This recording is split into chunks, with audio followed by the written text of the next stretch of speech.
Hello, আসসালামু আলাইকুম। আশা করি সবাই ভালো আছেন। আপনাদের দোয়া আমিও ভালো আছি।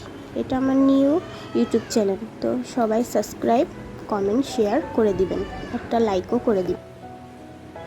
একটা বোরিং সময় পার করছি, তো কি করব ভাবতেছিলাম।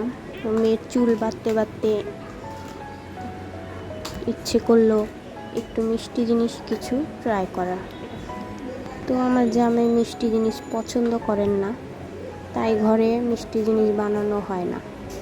একজনের জন্য আর কি মিষ্টি জিনিস বানাবো, তো বানাবো যখন একটা আপনাদের সাথে শেয়ার করা যাক।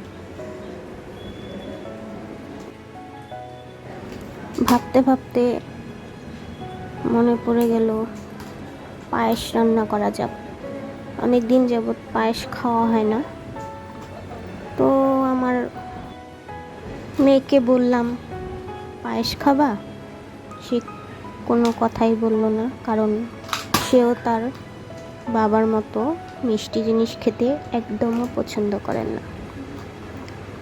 তো আমি একার জন্য একটু পায়েস রান্না করার সিদ্ধান্ত নিলাম অনেক কষ্টে, কারণ একা একা কোনো কিছু খেতেও ভালো লাগে না, বানাতেও ভালো লাগে না। তো যেমন ভাবা তেমন কাজ। পায়েস রান্না করার জন্য বসিয়ে দিলাম দুধ।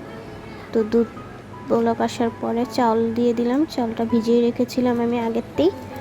তো আপনারা মোটামুটি সবাই পায়েস রান্না করতে পারেন আমার মনে হয়। আর যারা নতুন রাঁধুনি, যারা পায়েস রান্না করতে পারেন না, তারা এই রেসিপিটা সহজে ফলো করতে পারেন আমার। তো চিনি সব কিছু দেওয়া অ্যাড করা হয়ে গেছে। তো আমি আর কি শর্টকাটে ভিডিওটা নিয়েছি।